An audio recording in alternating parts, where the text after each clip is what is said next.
Seigneur, ta parole est grande, elle demeure à jamais. Ta parole est infaillible, rien ne peut la supprimer.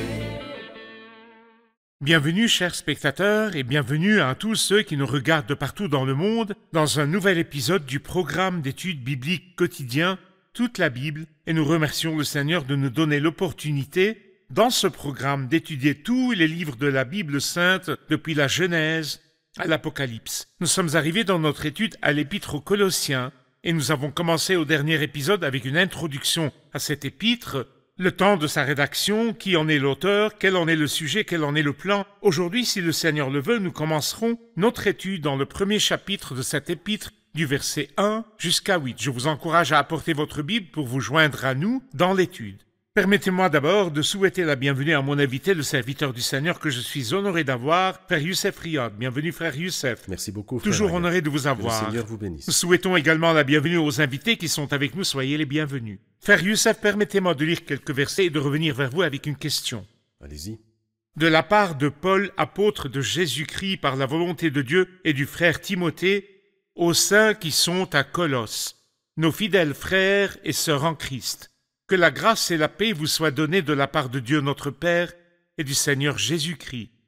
Nous disons constamment toute notre reconnaissance à Dieu, le Père de notre Seigneur Jésus-Christ, lorsque nous prions pour vous. En effet, nous avons été informés de votre foi en Jésus-Christ et de l'amour que vous avez pour tous les saints à cause de l'espérance qui vous est réservée au ciel. Cette espérance, vous en avez déjà entendu parler par la parole de la vérité, l'Évangile. Il est parvenu jusqu'à vous tout comme dans le monde entier, où il porte des fruits et progresse. C'est d'ailleurs aussi le cas parmi vous depuis le jour où vous avez entendu et connu la grâce de Dieu dans la vérité, suivant l'enseignement que vous avez reçu d'Épaphras, notre bien-aimé compagnon de service. Il est pour vous un fidèle serviteur de Christ, et il nous a appris de quel amour l'Esprit vous anime. Je voudrais m'arrêter au verset 1.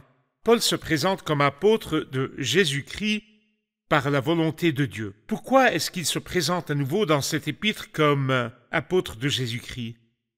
Si nous revenons, Frère Riyad, aux 4 épîtres de prison auxquelles nous avons fait référence dans l'épisode précédent, et notamment les épîtres aux Éphésiens, aux Colossiens, aux Philippiens et à Philémon, nous découvrirons qu'il y a 2 épîtres que Paul commença par apôtre, et qui sont aux Éphésiens et aux Colossiens.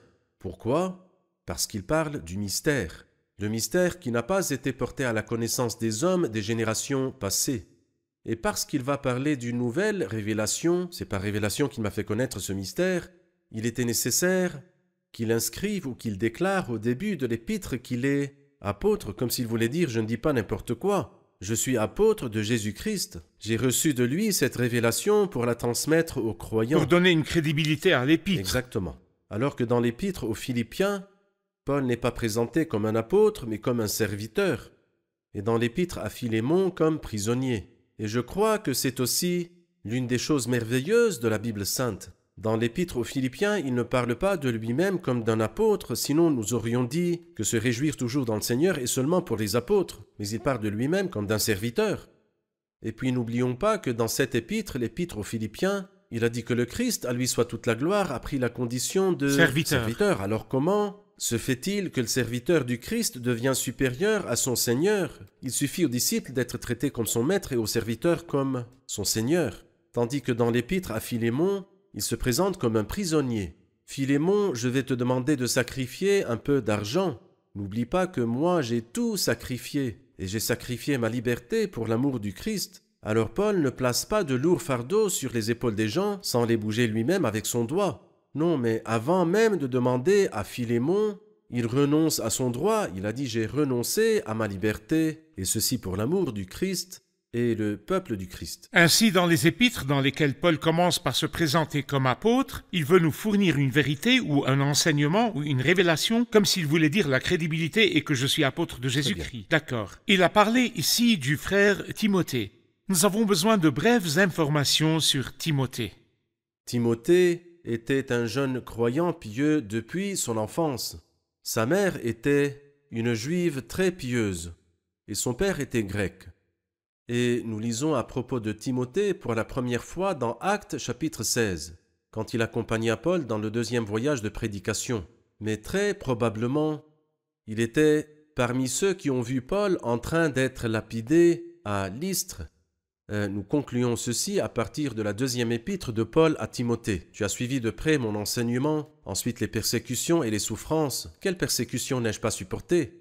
C'était une personne qui a connu les saintes écritures de sa mère et de sa grand-mère, parce que sa mère était pieuse et sa grand-mère était pieuse, et les deux lui ont appris les saintes écritures depuis l'enfance, et c'est un merveilleux privilège qu'on ait un père et une mère, ou comme Timothée, une mère et une grand-mère, qui connaissent le Seigneur et lui enseignent les valeurs de la Bible sainte depuis l'enfance. Et il était un compagnon de voyage de Paul. Oui, et il est resté son compagnon jusqu'à la fin.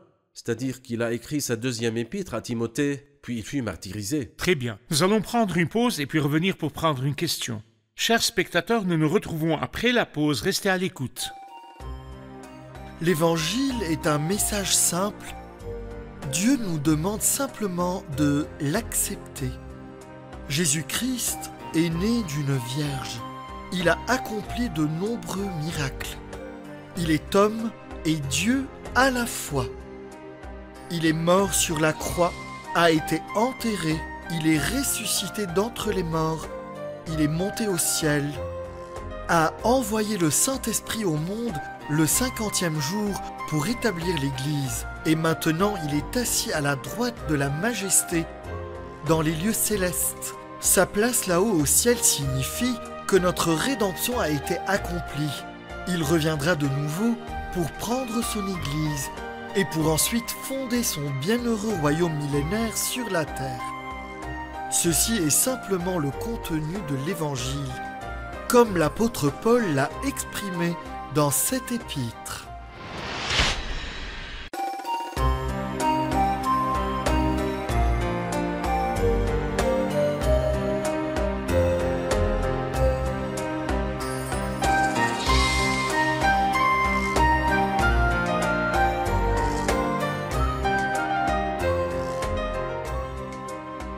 Nous sommes de retour, chers spectateurs, pour répondre à une question du public. Le verset 2 dit « Aux saints qui sont à Colosse, nous savons que les saints sont des personnes d'un très haut rang spirituel et que leur place est au paradis et non ici. Alors qu'est-ce que Paul veut dire ?» Alors en fait, il est souvent connu que les saints sont une classe de personnes d'un niveau de sainteté plus élevé qui ont atteint le ciel, puis on décide qu'ils sont devenus des saints à la suite de certains miracles ou certaines révélations, tandis qu'ici Paul dit qu'ils sont à Colosse. Comment le comprendre? Est-ce que les paroles que vous venez de dire sont basées sur un verset spécifique de la Bible sainte ou bien basées sur une fausse circulation qui existe parmi les foules chrétiennes? En réalité, lorsque nous nous éloignons de la Bible sainte, nous pouvons accepter des enseignements qui ne sont pas bibliques. Mais lorsque nous étudions la Bible sainte, par exemple, l'épître aux Corinthiens, qui a été écrite aux croyants, dont je ne peux même pas dire que le niveau spirituel est élevé. Des enfants. Des enfants, charnels. Ils étaient charnels. Mais il leur dit dans l'épître à l'Église de Dieu qui est à Corinthe, à ceux qui ont été conduits à la sainteté par Jésus-Christ et sont appelés à être saints. Et dans le même chapitre, il explique comment ils sont des saints. Il dit « C'est grâce à lui que vous êtes en Jésus-Christ, lui qui est devenu par la volonté de Dieu, notre sagesse, la source de notre sainteté et notre libérateur. Si je suis en Christ, je suis saint. » Et ceci quelle que soit ma situation pratique. Lorsque nous lisons dans Hébreux chapitre 10, et c'est en raison de cette volonté que nous avons été rendus saints par l'offrande du corps de Jésus-Christ une fois pour toutes, c'est-à-dire la volonté est celle de Dieu et l'œuvre est celle du Christ. Et moi, j'ai reçu la bénédiction sans aucun effort de ma part. Ce que je veux dire, c'est que même dans l'Ancien Testament, la notion des saints n'indiquait pas seulement ceux qui sont au ciel. Si vous lisez le psaume 16, David dit ces paroles, il dit « Les saints, ceux qui sont dans le pays, les hommes pieux, sont l'objet de toute mon affection. » Oui, tout croyant véritable est donc un saint, et on dit que les croyants ont en fait 5 noms. On les appelle croyants, on les appelle bien-aimés, on les appelle frères, on les appelle des saints, on les appelle disciples. Voici les 5 noms mentionnés dans la Bible pour désigner chaque croyant véritable, et donc sanctifié, un saint, oui, il est parmi les bien-aimés, il est parmi les croyants, parmi les frères, et il est parmi les disciples. Ainsi, lorsque le pécheur accepte le Christ, il devient au même instant un saint. Légalement un homme saint. C'est juste. Oui, c'est vrai. Quand il dit que la grâce et la paix vous soient données de la part de Dieu, notre Père, et du Seigneur Jésus-Christ, parlez-nous de la grâce et de la paix et de leur source. Eh bien, la grâce, sa source est Dieu. Et c'est le commencement, c'est-à-dire que Dieu, lorsqu'il voulait s'occuper de nous, il n'était pas possible qu'il traite avec nous autrement que sur la base du principe de la grâce. Si c'était selon un autre principe, il nous aurait détruits, car nous sommes méchants. Mais la grâce de Dieu, source de salut pour tous les hommes, a été révélée. Et le Christ est venu du ciel, et la Bible sainte dit de lui plein de grâce et de vérité. Nous avons tous reçu de sa plénitude. La grâce est simplement définie comme un cadeau absolument gratuit pour les gens qui ne le méritent pas. Et effectivement, Dieu nous a donné le plus grand cadeau, le don le plus sublime, et ceci gratuitement, alors que à cette époque-là, nous ne la méritions pas, c'est la grâce. Et la paix est le résultat. Et en fait, on dit que la salutation chez les Grecs était la grâce, et que la salutation des Juifs était shalom, la paix. Et parce que l'Église est formée de Juifs et de non-Juifs, il a donc relié les deux salutations ensemble et a dit que la grâce et la paix vous soient données, mais de la source qui sait donner la grâce et donner la paix, Dieu le Père de notre Seigneur Jésus-Christ. Nous disons constamment toute notre reconnaissance à Dieu le Père de notre Seigneur Jésus-Christ lorsque nous prions pour vous. En effet, nous avons été informés de votre foi en Jésus-Christ et de l'amour que vous avez pour tous les saints. Il rend grâce à Dieu, Dieu et Père de notre Seigneur Jésus-Christ et il prie. Ici, nous voyons l'action de grâce et la prière associées. Pourriez-vous nous les commenter? Le mot reconnaissance est un mot fondamental dans cette épître, l'épître aux Colossiens. Il est mentionné 6 fois, même dans ces versets. À partir du verset 3, nous disons notre reconnaissance à Dieu. Et ensuite, quand on arrive par exemple au verset 12, vous exprimerez votre reconnaissance au Père. Et ainsi, le mot reconnaissance est répété 6 fois dans cette épître. Et il est bon que le ton de notre approche vers Dieu soit l'action de grâce. Il est bon de prier, mais commencez par remercier. Commencez toujours par remercier Dieu parce que vous en constaterez des millions et des millions de raisons. Nous prions et nous demandons fréquemment et ceci est bon. Mais si seulement nous nous habituons à dire notre reconnaissance à Dieu avant de demander notre reconnaissance pour les nombreuses choses qu'il nous a offertes. Ici, il rend grâce et il prie à Dieu directement. Oui. D'une manière directe, Oui. sans intermédiaire. Bien sûr. Comment voyez-vous la question des intermédiaires par lesquels les gens essayent d'atteindre Dieu? C'est exactement ce que traite l'épître aux Colossiens. Ils ont dit Dieu est très, très loin. Loin comme les cieux. Et nous sommes là, et nous sommes pécheurs. Par conséquent, nous ne sommes pas capables d'aller parler à Dieu directement, ce n'est pas possible. Il doit y avoir des intermédiaires d'hommes de différents niveaux et des intermédiaires d'anges de différents niveaux. Cette épître-là détruit tout cela. Elle dit que tout ce concept est faux. Elle dit que nous sommes extrêmement proches de notre Dieu parce que nous rendons grâce au Père. Par conséquent, si Dieu est mon Père, ai-je vraiment besoin de n'importe quel intermédiaire pour communiquer avec mon Père? C'est même honteux. Mon Père ne l'accepterait pas. Si je lui amène qui que ce soit en tant qu'intermédiaire afin de lui demander quelque chose, ceci va sûrement l'attrister. Mais mon cher, tu es mon propre fils. Et tu es la personne la plus précieuse au monde pour moi. Demande-moi directement, car Dieu est devenu un Père pour nous. Et c'est honteux de dire que j'ai besoin d'un intermédiaire entre moi et mon Père. Si je considère que Dieu n'est semblable qu'à un gouverneur ou qu'à un président, alors j'ai besoin d'un intermédiaire entre moi et le gouverneur, le président, le roi. Mais c'est mon Père. Le fils du gouverneur a-t-il besoin d'intermédiaire? Le fils du président doit-il passer par le secrétariat pour rencontrer son père? C'est mon Père. Que personne ne m'empêche d'entrer chez mon Père, c'est pareil pour nous, dans la relation avec Dieu. Lorsque le Christ a enseigné à ses disciples à prier, il leur a demandé de dire « Notre Père » par une communication directe. Et Dieu a envoyé dans nos cœurs le Saint-Esprit qui crie « Abba, Père » par une relation directe avec le Père. Mais il rendit grâce aussi. Il prie et rendit grâce à cause de la bonne nouvelle qu'il a reçue. Quelles sont ces nouvelles qu'il a reçues? Nous trouvons dans ces 2 versets la triade ou la trilogie des vertus chrétiennes, la foi, l'amour et l'espérance. Nous avons été informés de votre foi en Jésus-Christ et de l'amour que vous avez pour tous les saints à cause de l'espérance qui vous est réservée au ciel. Et nous savons que les vertus chrétiennes sont la foi, l'espérance et l'amour. Et ici, il rend grâce pour la foi. Et je pense que la foi est un peu reliée au passé.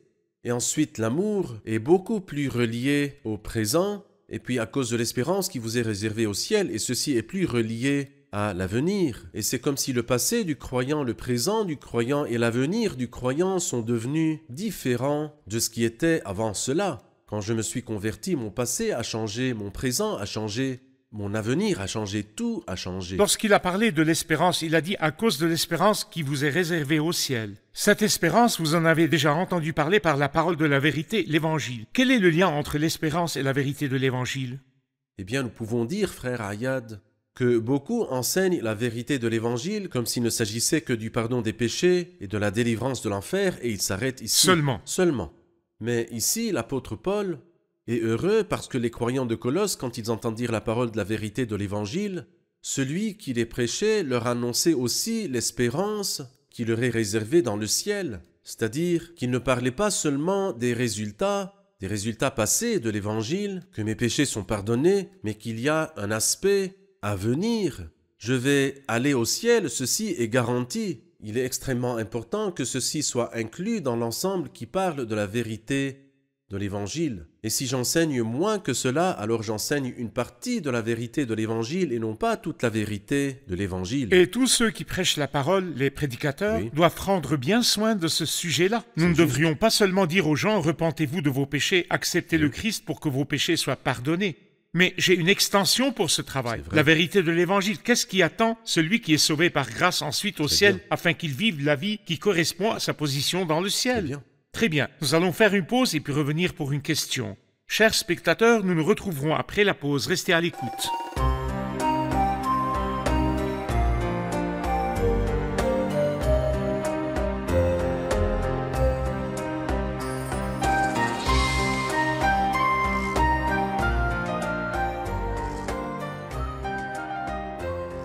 Nous sommes de retour, chers spectateurs, pour répondre à une question du public. Nous comprenons d'après le verset 6 que l'Évangile a atteint le monde entier alors que Paul était en prison. Comment cela s'est-il produit? En fait, comment la Bible a-t-elle atteint le monde entier à cette époque-là si elle n'avait pas encore atteint le monde entier jusqu'à présent? En fait, Dieu, dans sa sagesse, avant que la plénitude des temps n'arrive et que Dieu envoie son Fils, il avait envoyé 2 empires précédant l'avènement du Christ, et ces 2 empires sont l'empire grec qui était dirigé par Alexandre le Grand et puis ensuite l'empire romain. Et chacun de ces empires a fait un excellent travail au service de l'humanité, mais en fait non pas au service de l'humanité seulement, mais aussi au service du progrès de l'Évangile, car Dieu est aux commandes. Alors donc la culture grecque et la langue grecque se sont répandues, et c'est pourquoi avant la venue du Christ, l'Ancien Testament a été traduit en grec, et toutes les épîtres ont été écrites en grec, et la prédication était en grec. C'était donc une langue qui a unifié le monde entier. Il est donc devenu possible pour les apôtres de parler une langue que tout le monde comprend. Et l'Empire romain avait ouvert des voies. Il avait ouvert beaucoup de chemins, et ce fut le grand projet de l'Empire romain qui facilita la navigation. Et lorsqu'il dit ici le monde entier, il veut dire tout le monde connu à cette époque, c'est-à-dire l'Empire romain qui s'étendait jusqu'à l'Inde. Et il est dit dans l'histoire que l'apôtre Thomas a atteint l'Inde et y a établi une église et qu'il était martyrisé en Inde. L'Évangile a aussi atteint l'Espagne. L'apôtre Paul a mentionné l'Espagne. Et on dit aussi qu'il a atteint la Grande-Bretagne. Ainsi, l'Évangile avait en effet atteint le monde après 30 ans, car cette épître a été écrite environ 30 ans après Jésus-Christ.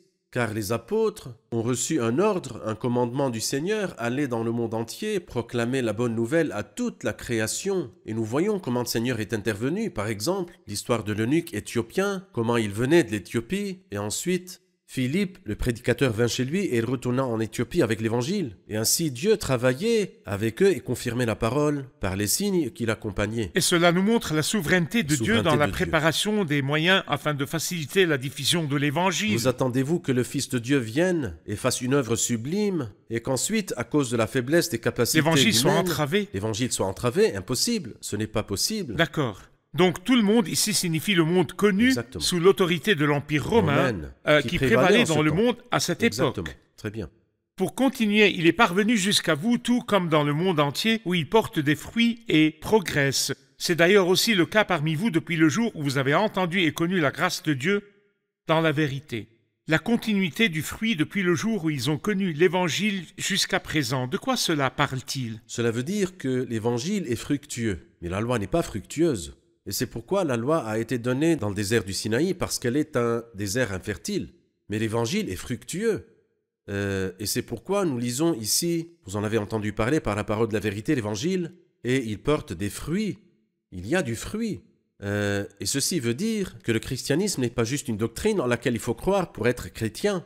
Ce n'est pas ça, bien que la doctrine soit importante. Mais ce n'est pas le christianisme est une vie.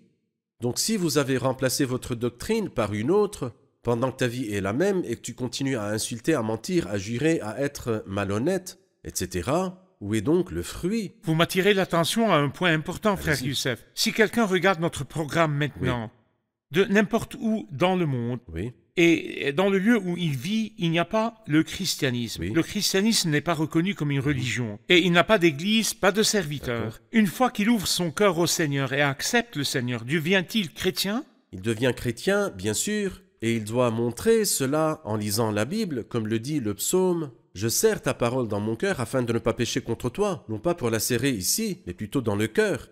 Et c'est du cœur que naissent les sources de la vie. Lorsque la parole atteint le cœur, elle me purifie les yeux, me purifie la langue, me purifie les oreilles, me purifie les mains. Il y a donc un fruit véritable, et non pas seulement le remplacement de ma doctrine par une autre. Cela n'a aucune valeur. Ceci est considéré comme une prétention. Et l'arbre qui prétend avoir des fruits alors qu'il n'en a pas est comme le figuier et n'aura rien d'autre que la sécheresse, la disparition et la malédiction. Très bien. Le verset 7 dit, suivant l'enseignement que vous avez reçu d'Épaphras, et il lui donne des attributs. Notre bien-aimé compagnon de service, il est pour vous un fidèle serviteur de Christ. Il y a quelques instants, vous nous parliez de Timothée.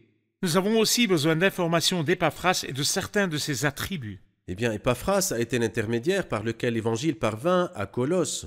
Épaphras qui, comme nous le comprenons au chapitre 4, ne cesse de combattre pour vous dans ses prières, est décrit ici par deux beaux attributs. Je me souviens d'un des ministres du Seigneur qui est au ciel, qui faisait le lien entre fidèle et bien-aimé. Il m'arrive souvent d'être bien-aimé, mais pas fidèle. Je vois la faute et je l'ignore, et ceci pour que tu m'aimes. Ou si je suis fidèle mais pas bien-aimé, je pourrais vous frapper, vous offenser, vous faire du mal. Mais Épaphras combine ici deux attributs qui sont extrêmement beaux. Le frère, bien-aimé, qui est un serviteur fidèle. Donc il a de l'amour et de la fidélité, ils ne sont pas contradictoires. Et c'est une merveilleuse homogénéité entre les deux attributs qui pourraient apparaître contradictoires, mais ce n'est pas du tout le cas. Je peux bien être ton bien-aimé et en même temps être fidèle au Christ, donc dans le cas où je vois quelque chose qui ne plaît pas à Dieu, je te le dis, frère Hayat, s'il te plaît, cette chose ne plaît pas à Dieu parce que la Bible sainte le dit. D'Épaphras, notre bien-aimé compagnon de service, il est pour vous un fidèle serviteur de Christ et il nous a appris de quel amour l'Esprit vous anime. Il a annoncé de bonnes nouvelles concernant leur amour dans l'Esprit. Dans les versets précédents, l'apôtre Paul a lié la foi à l'amour. Nous avons été informés de votre foi en Jésus-Christ et de l'amour que vous avez pour tous les saints. L'amour et la foi, ici c'est l'amour dans l'esprit. C'est vrai. Que voyez-vous là-dedans? Eh bien, je vois que les croyants de Colosse sont très différents des croyants de Galatie.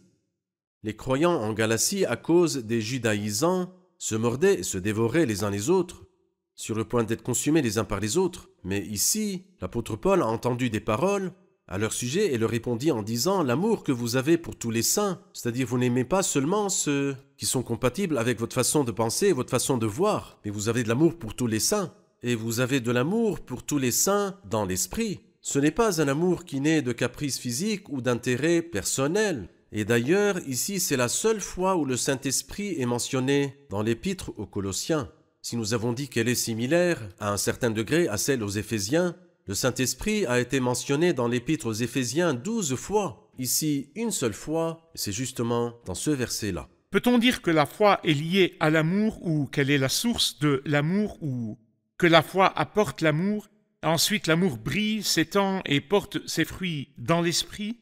Eh bien, je pense que la foi me relie à Dieu, bien sûr. Et quand je suis lié à Dieu et que j'adhère à lui, il m'apprend à aimer même si ce n'est pas naturel en moi. Alors je commence à montrer l'amour et à montrer la foi dans l'amour, ce qui est appelé dans Galates la foi qui agit à travers l'amour. Que Dieu vous bénisse, j'ai le plaisir d'étudier avec vous. Nous allons maintenant écouter les commentaires du public. Qu'avons-nous bénéficié de l'épisode d'aujourd'hui? Je sens que le travail que le Seigneur Jésus a fait quand il s'est incarné et mort sur la croix, comme s'il disait « il n'y a pas d'intermédiaire, je ne veux aucun intermédiaire entre Dieu et l'homme, je suis venu pour être moi-même le chemin par lequel vous pouvez atteindre le Père et pour que vous ayez l'assurance pour entrer dans le Saint des Saints par le sang de Jésus. » Très bien, il n'y a pas d'intermédiaire. Ce qui m'a touché, c'est celui qui a cru au Christ est un saint, donc nous sommes tous des saints, non pas parce que nous sommes bons en nous-mêmes, mais des saints en Jésus-Christ. Vous êtes une sainte. Sûrement. Et je suis un saint. Et tous ceux Sûrement. qui sont présents sont des saints en Christ. Sûrement. La belle chose est que nous avons une espérance dans les cieux, non pas seulement que tous nos péchés sont pardonnés, mais nous avons l'espérance que nous irons sûrement au paradis, et cette espérance est liée à la vérité de l'Évangile. Amen. Ce qui est beau, c'est que nous venons et nous disons à Dieu nos demandes et nos besoins, mais le plus important, c'est de commencer par remercier. Comme au verset 3, nous disons constamment toute notre reconnaissance à Dieu avant de dire la liste de nos demandes. Très bien, nous commençons par rendre grâce, car parfois nous oublions de rendre grâce même lorsque nos demandes sont exaucées. J'ai beaucoup aimé l'idée que lorsque la parole atteint le cœur, il y aura de vrais fruits. Très bien. Merci à vous, que Dieu vous bénisse. Merci frère Le Youssef. Seigneur Nous vous continuerons garde. notre étude dans le prochain Amen. épisode.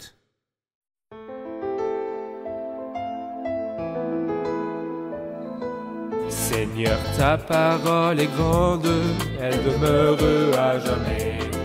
Ta parole est infaillible, rien ne peut la supprimer.